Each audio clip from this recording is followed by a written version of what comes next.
We got ourselves anchored into a little nook in this long arm, and having so much confidence in our space, Jim's doing a perimeter check on depths, but he said it was like 50 feet, 20 feet from shore, 30 feet, and he's on the rocks. Holy crap. We did anchor in like 100 feet here. 20. You're on the rocks! Hopefully we won't find any surprises. This looks like it could be a pretty cool anchorage, which is in no guidebook we have. We just made it up. Join us and our crew on our adventures as we explore the amazing world around us. Welcome to our boat and home sea venture. We hope your time with us is both entertaining and inspiring. And now, Jim has to do the other half of the catching job. We're in what we're going to call Sea Venture Bite. We don't know what this is. This is a little nook in the land of Patterson Bay. So today requires a little bit of explanation. Ugh. So it was a long day. It was a long day. And you know, part of the adventure of boating is that not every day is what you think the day should be or will be. You mean not everything goes right? Not everything goes right. And today was one of those days. The intent was to go to Red Bluff Bay, which was our intent yesterday, but the water in Chatham Strait was too snotty yesterday. So we went to that Little Walter Cove. Little Port Walter, which was great. We had a great time there. We met the caretaker. There's a NOAA station there. We saw bears and salmon. We saw a grizzly bear with her cubs on the beach, lots of salmon in the water, and it was a good stop. So this morning, we're going to head out at 6 a.m. The flag at Little Port Walter is at the NOAA station's hanging limp, and we head north. We've got only 30 nautical miles to go to Red Bluff Bay, our destination 2 days ago.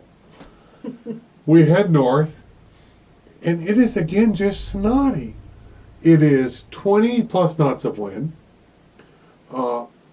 wind opposing current, 4 or 5 foot breaking waves, maybe all of 2 seconds apart. It was a bad deal. And a bad ride. Just so much pitching. No rolling because of the paravanes, but significant pitching.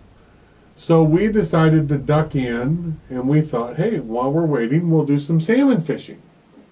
Because we thought if we waited for the current to change, and then the current and wind were both against us, but at least they wouldn't be opposed. And that would calm the seas down. So we fished. Well, wait, but first we attempted to go to Misty Cove or something, because there's a big waterfall there that creates mist all the time. So anyway, our plan was to go in there, and then we noticed a bunch of guys fishing, and the water was calm where they were fishing in the entrance area of Patterson Bay behind a point. Patterson Point. Yes, and so we fished. For 2 hours or something. 2 hours? We caught our limit of 12 salmon.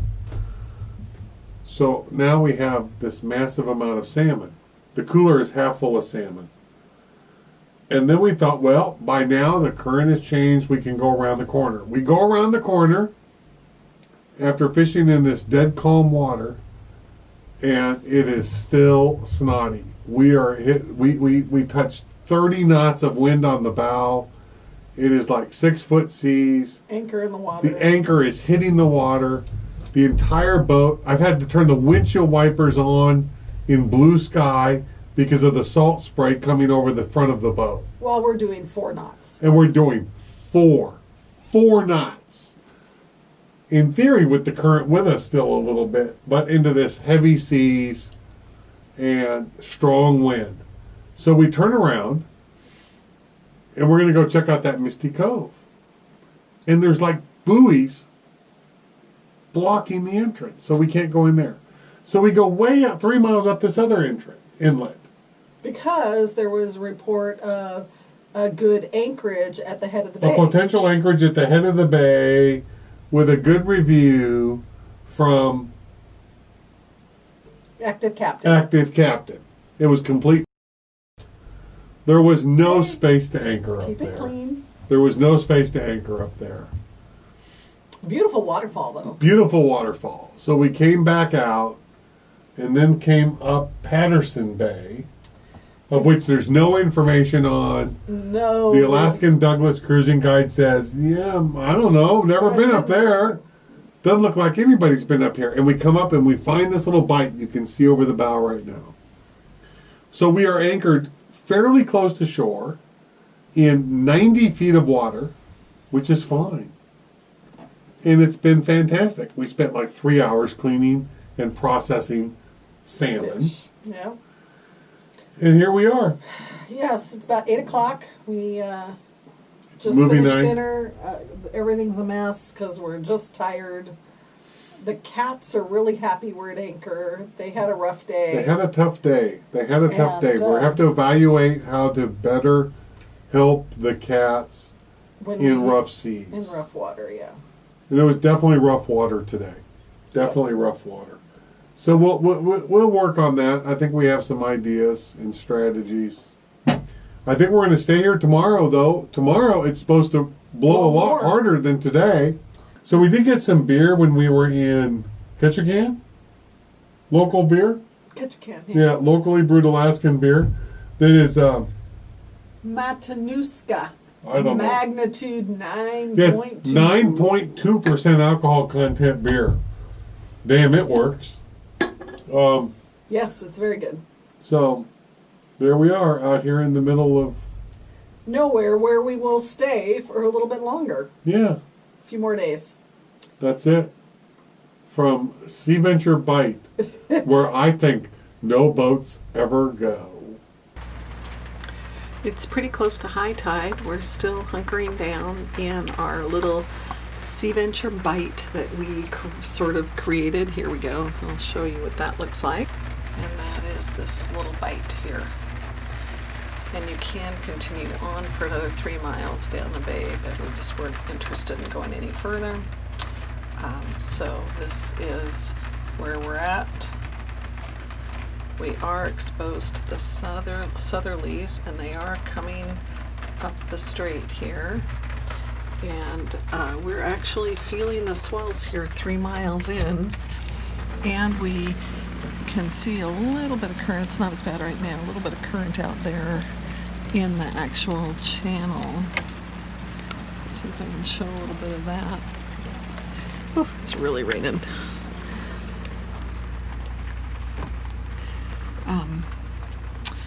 And we feel the swells coming in, and if the camera picks it up, you can get a sense of the swells, and of course the boat is just doing the usual little rocking. It's pretty calm right now, but rocking back and forth. And that's the wind alarm that we have set at 12 knots just to see where we get back here. So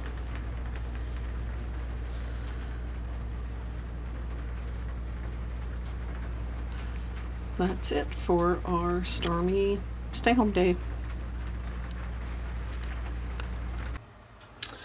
The wind's been blowing out on the strait, and it's been funneling its way down, and here you can see that we have moved in our anchor circle, so not super comforting. Hoping the wind eases up and we move back to the middle. And then outside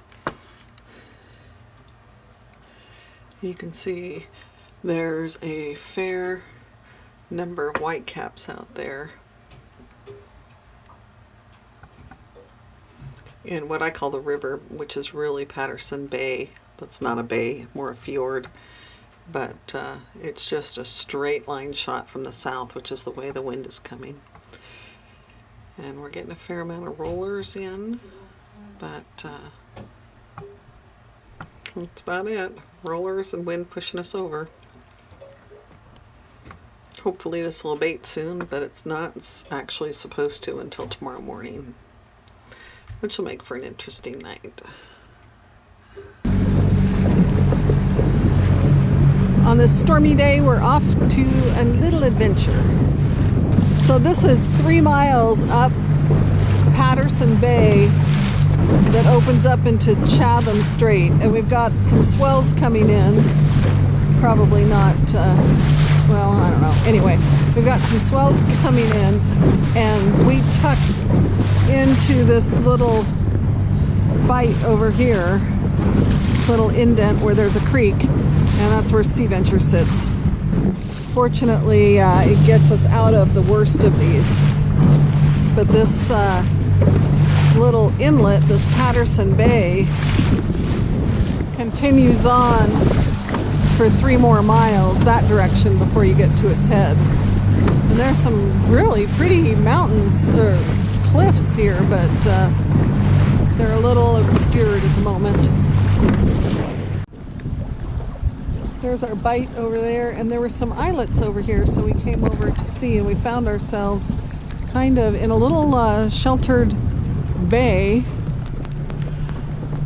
which is super shallow to go over. It's not a boat opportunity, but it's protected by this little island here, and there's something up ahead, but we don't know what it is, so we'll go check it out. Right at the end of this little inlet. Look. Well, we're in Sea Venture Bight, anxious to get going this morning. It's just been a swelly, interesting anchorage, but it looks like things may be a little bit better out there. We had a lot of rain yesterday. We're still having a lot of rain coming down, and this creek developed here, and it's minus tide right now. So here's the other creek. Let's see if I can show you. Getting the rain. There was the other creek, and here is another new creek that kind of developed as a result of the rain last night and today and the last couple days. After a stormy day yesterday in our rolling anchorage at Sea Venture Bight, we are heading out of Patterson Bay and finally, hopefully, going to make our way to Red Bluff. The water looks so much better today from here. You have to film that again. The fly? Yeah, you walked right across your screen. Here is today's view as we work our way to Red Bluff Bay. You can't see much, but I will take this over lumpy seas any day. We're meandering up the entrance of Red Bluff Bay, and we're actually starting to see a little more scenery, and the fog is lifting just a little bit, which is more than we've seen since we left our anchorage earlier this morning. But it was a lovely, calm, flat cruise. Looks beautiful this way. We'll go see what we see. As we're approaching the meadow at the head of the bay, the anchorage side is actually still around the corner a little bit. This amazing bowl, granite bowl, shows up along with this stunning waterfall coming into view in this mystical, foggy, misty environment.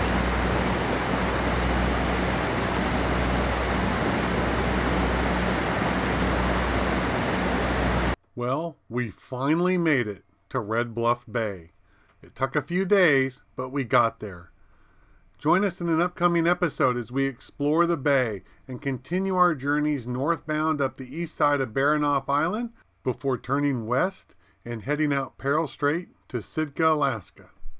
Stay tuned for our Q&A, and until next time, wishing you no wind and flat seas.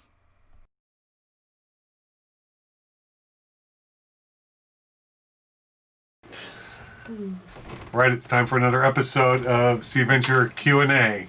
Hope you're enjoying these questions and answers. Remember, if you have a question, you can always email us at cruisingseaventure@gmail.com or simply leave your question in the YouTube comments and we'll answer as many as we can. All right, let's get started. The first question from Chris. What speed can you slow down to for trolling and what RPM? Tell me more, please. All right, Chris. So, for trolling, we're talking about fishing for salmon with the downriggers out, both engines at idle. Usually the RPM is about 700 RPM at idle, 650, 700, something like that. And the boat usually goes about 2.5 knots, which usually works pretty good for trolling, about that speed. If we want to go a little slower, or if the current's pushing us and making us go a little bit too quick, we can always just leave one engine in neutral and troll with one engine. Cuts about 1/3 of the speed out. And so far that seems to have worked for fishing. We're not such experts at fishing that we get that engaged in the speed and stuff. So that's the speed we troll at. It happens to be at idle.